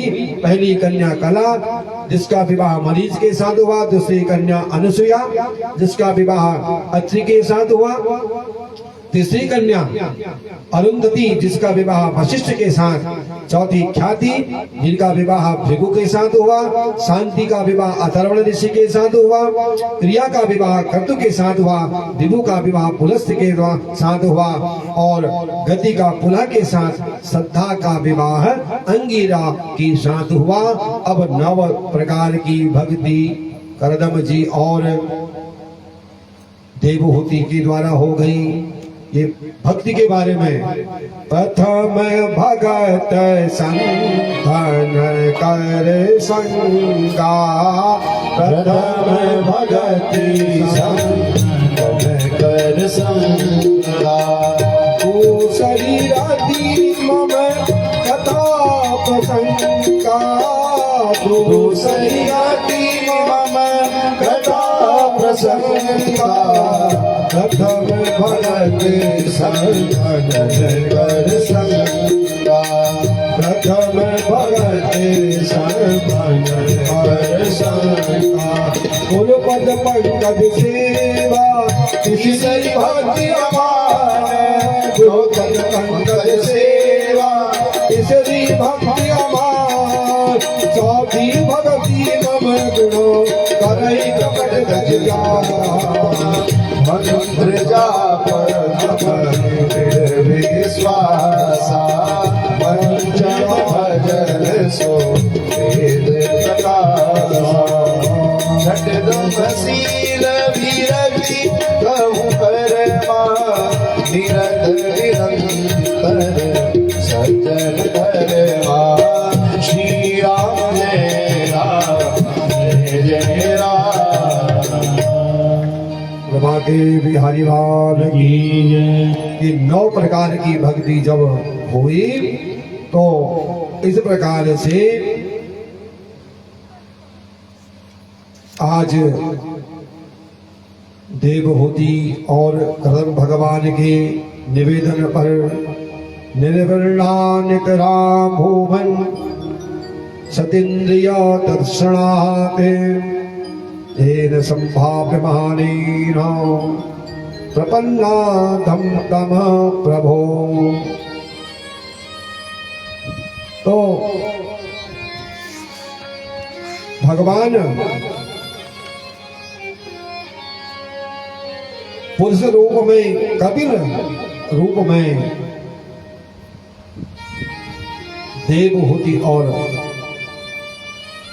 करदम महाराज के यहाँ अवतार को प्राप्त किए। बोलो कपिल महाराज की। कपिल भगवान का अवतार हो गया। अब करदम महाराज ने कहा, देवी आपसे मेरा निवेदन कि आपने कहा था एक संतान हो जाएगी, अब तो पुत्र के रूप में आपको ये प्राप्त हो गए, अब मुझे आज्ञा दीजिए। देवहूति ने कहा, अब आज मैं आपकी तपस्या में किसी प्रकार से विघ्न उत्पन्न नहीं करूंगी, आपको मेरी आज्ञा है, आप जाकर के तपस्या कर सकते हैं। 9 कन्याओं का पाणी ग्रहण संस्कार विवाह हो गया और देवहूति के यहाँ कपिल भगवान का अवतार हो गया और करदम महाराज तपस्या करने के लिए चले गए। अब देवहूति को पता है कि ये मेरे यहाँ जो अवतरित हुए साधारण बालक नहीं है,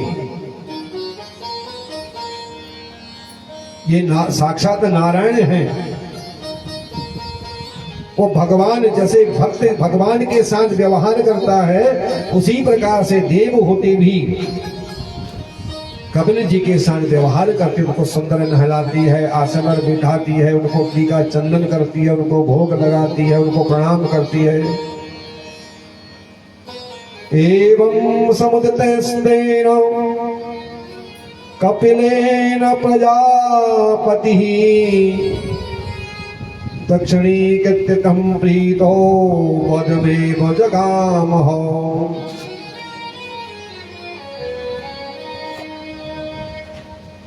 कपिल जी की प्रतीक्षा करके करदम जी जंगल को चले गए और देवहूति उनकी सेवा करती हैं। मन में आज प्रश्न उठा,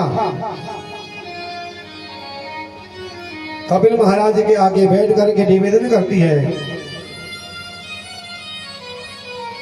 देवहूति की पुत्रियां भी आकर के सत्संग करती हैं कि मेरा मन हमेशा खिन्न रहता है। अनेक प्रकार खिन्न क्यों रहता मन? जब इच्छाएं पूरी नहीं होती, क्योंकि संसार क्या है? वासनाओं से भरा हुआ है। अनेक प्रकार की वासनाएं हैं। वस्तु को प्राप्त करना भी वासना है। जो सुख सुविधाएं नहीं मिली, जिन सुविधाओं से हम वंचित हैं, वो सुविधाएं अगर प्राप्त नहीं हो रही हैं, या पड़ोसी के घर में वो सुविधाएं हमें वो प्राप्त नहीं हो रही हैं, तो वो भी वासना है। ये केवल शारीरिक की वासना नहीं होती है, मन की भी वासनाएं हैं। इन वासनाओं के कारण मेरे मन में अंधकार जब मन में होता है तो ज्ञान अज्ञान में परिवर्तित हो जाता है। ज्ञान जब अज्ञान में परिवर्तित हो जाता है तो मोह हो जाता है। मोह के कारण बुद्धि कुंठित हो जाती है और व्यक्ति अपना भला और बुरा कुछ भी समझ नहीं पाता है, जिससे फिर राग द्वेष उत्पन्न होने लगते हैं। जब बुद्धि सही नहीं होगी तो मन में क्या होता है? राग द्वेष ईर्ष्या उत्पन्न होने लगती है। और काम क्रोध मद लोभ सब नाथ नरक के पंथ, इससे क्या होगा? व्यक्ति नरक जाएगा। तो इसलिए आज देवी देवहूति प्रश्न करती है कि मेरा मन वासनाओं से लिप्त है, तो किस प्रकार से अपने मन को मनाऊं कि परमात्मा के चरण में मेरा ध्यान रहे।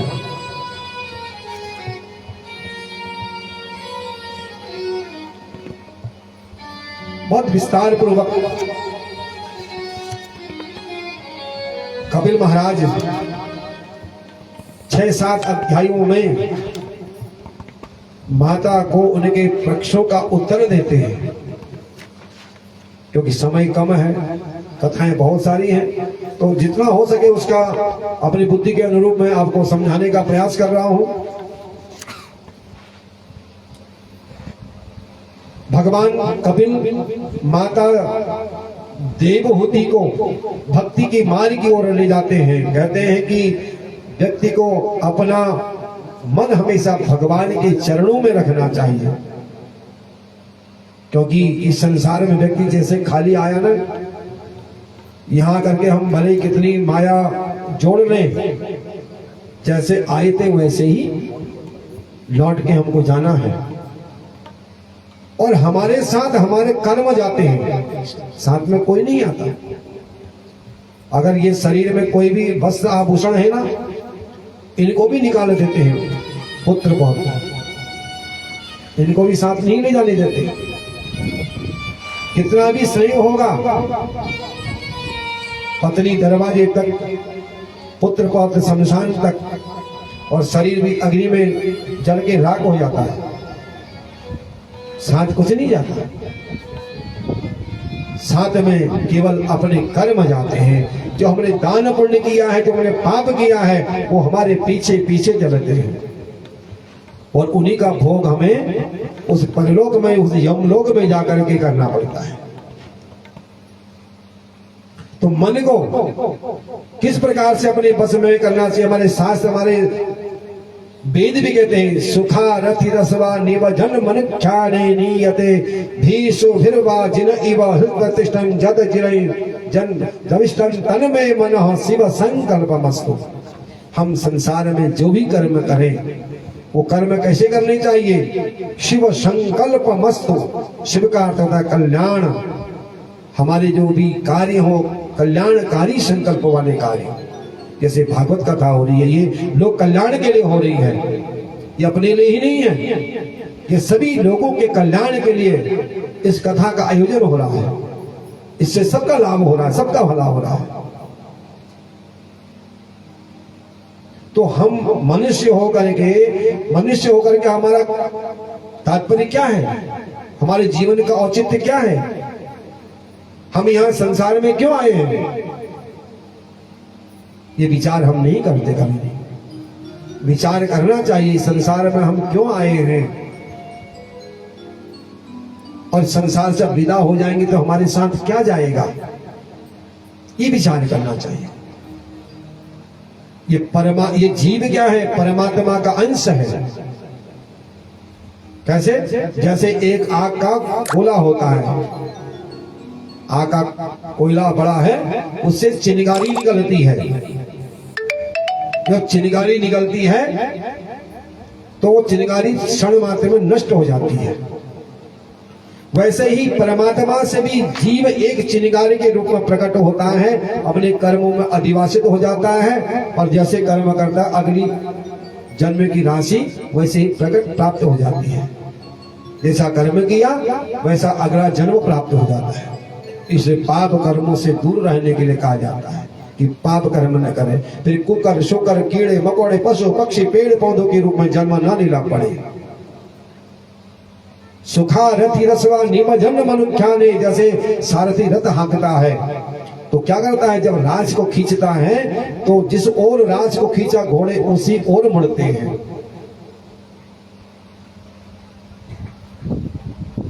ये मन क्या है, घोड़ा है। ये इंद्रियां भागने वाले हैं। बुद्धि रूपी सारथी के द्वारा लगाम लगाना है। बुद्धि जब आदेश दे तो ये इंद्रिय रूपी घोड़े, मन रूपी घोड़े नहीं भागेंगे और परमात्मा की चिंतन में अपने आप को लगाएंगे, तब कल्याण होगा। कहा कि मां, जीव जब माता के गर्भ में आता है तो सबसे अधिक कष्ट है संसार में। बहुत बड़ी बड़ी बीमारियों में भी वो कष्ट नहीं होता है जो कष्ट माता के गर्भ में आने पर जीव को होता है। गर्भवासो समो दुखो, गर्भवास का जो समय का जो दुख है, ऐसा दुख संसार के किसी भी रोग में नहीं होता है। वो जीव माता की दाहिनी कोख में आ जाता है। माता जो भोजन करती है उस भोजन के रस में वो पलता पुसता है, और जो भोजन किया उससे मलमूत्र उत्पन्न होता है। वो मलमूत्र के गड्ढे के ऊपर सोता है। पेट में जाठराग्नि होती है, उससे वो जलता है। उस मल में कीड़े उत्पन्न होते हैं, कीड़े से शरीर को काटा जाता है, और जब कीड़े शरीर को काटते हैं, कोमल शरीर को काटते हैं तो बड़ा दुख होता है। अब जैसे पक्षी को पिंजरे में बंद कर दो, उड़ना चाहता है वो उड़ नहीं पाता है, ऐसे जीव भी माता की कोख में झिल्ली से लिपटा हुआ है, दोनों घुटनों के बीच में सिर को रखा हुआ, खुजली भी नहीं गुजरा सकता वो। अब माता ने जो कड़वा तीखा खारा नमकीन भोजन खाया, जब उसका रस उन घावों पर लगता है तो जीव बिलबिलाने लगता है। वो परमात्मा से निवेदन करता कि मैं माता के गर्भ से बाहर कब निकलूं। इसलिए सबसे अधिक दर्द दुख हे मां इस संसार में अगर कहीं होता है तो जीव को माता के गर्भ में होता है। ये गर्भ में आना सारण, देखिए भगवान भक्तों की रक्षा के लिए सबसे अधिक दुखदायी गर्भ में आकर के भी निवास करने लगते हैं कि मेरे भक्त को किसी प्रकार से कोई दुख न होए, कष्ट न होए। हमारे कल्याण के लिए भगवान माता की गर्भ तक आ जाते हैं, इतना कष्ट सहते हैं। हम प्राणी उस परमात्मा को भूल जाते हैं। इसलिए हर अवस्था में, हर समय भगवान को याद रखना चाहिए, जिससे भगवान हमारा कल्याण कर देंगे हैं। आज माता के मन में जो भी प्रश्न थे वो सब प्रश्न शांत हो गए। भगवान कपिल ने माता से कहा, मां अब भी क्या आपके मन में कोई शंका रह गई है? मां देवहूति ने कहा, पुत्र अब मेरे मन में कोई शंका नहीं है, अब मेरा मन निश्चल हो चुका है, दृढ़ हो चुका है। और दृढ़ कहां हुआ है? परमात्मा के चरणों में।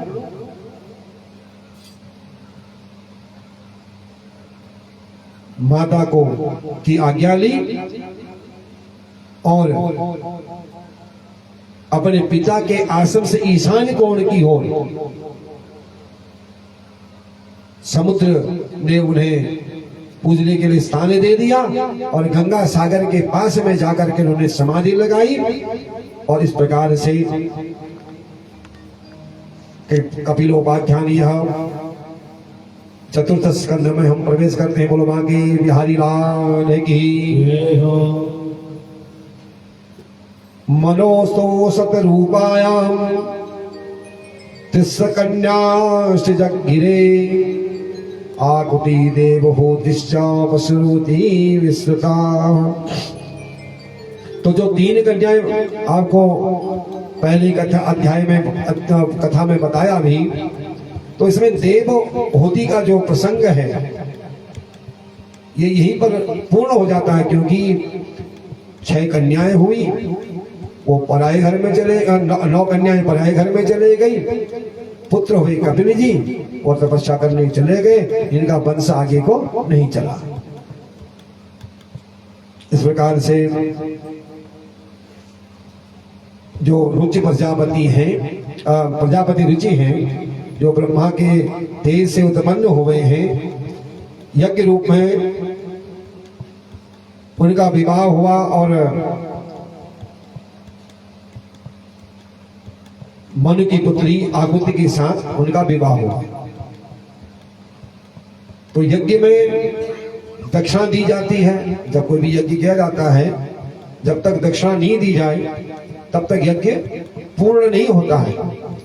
तो इसलिए जब दक्षिणा विवाह के योग्य हो गई तो पति रूप में यज्ञ पुरुष ने उसको स्वीकार किया और उनसे फिर तोष प्रतोष संतोष भद्र शांति बृहस्पति इदम कवि विभु स्वधा सुदेव और रोचन नाम के उत्पन्न हो गए।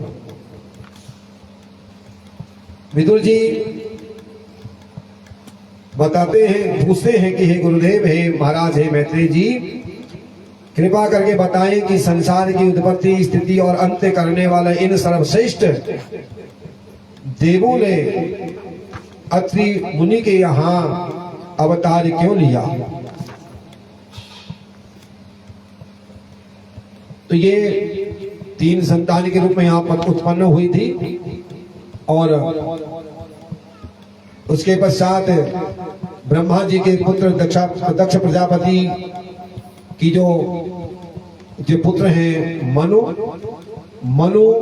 की पुत्री प्रसूति का विवाह दक्ष प्रजापति के साथ हुआ, जिनके पहले 16 कन्याएं हुई और उसमें 13 जो पुत्रियां हैं उनका विवाह कश्यप महाराज के साथ हुआ और फिर बाद में कुल लगा करके 60 कन्याएं दक्ष प्रजापति के यहाँ हो गई, जिसमें जो सबसे छोटी कन्या है वो कन्या हुई सती।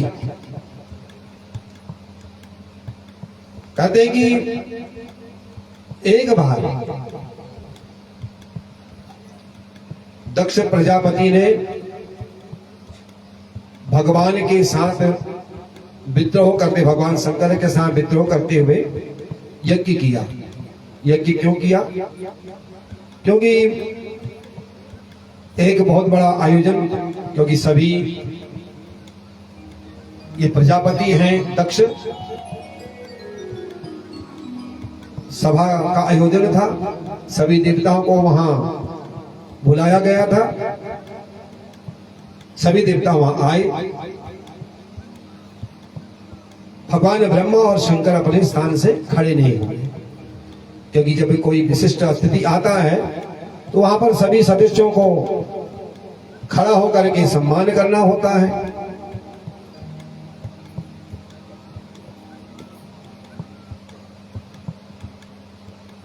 भगवान शंकर और ब्रह्मा जी खड़े नहीं हुए। अब व्यक्ति क्या करता है, जब समाज में जो अच्छा करे उसको कम देखता है, जो बुरा करे उसको पहले देखता है। इसलिए विचार क्या, ब्रह्मा जी तो मेरे पिताजी हैं, चलो कोई बात नहीं, परंतु ये शंकर जो मेरा जामाता है ये खड़ा क्यों नहीं हो? इस दक्ष ने भगवान को अपमानित करने के लिए न जाने क्या क्या आप शब्द कह दिए। इसका गोत्र का पता नहीं, इसका वर्ण का पता नहीं, इसके खाने का ठिकाना नहीं, रहने का ठिकाना नहीं। खाना खाता है तो भांग धतूरा खाता है, नग्न विचरण करता है,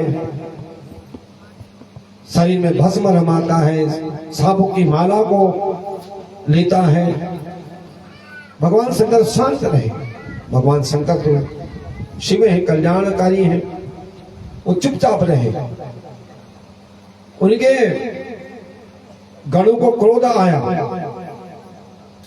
वो उत्पात मचाना चाहते थे। भगवान ने उनको इशारा कर दिया, अभी कुछ नहीं करना है, शांत रहो, ससुर जी का घर है। अगर सती को पता लगेगा कि मैंने अपने गणों के द्वारा वहां कुछ उत्पात मचा तो देवी नाराज हो जाएंगी, इसलिए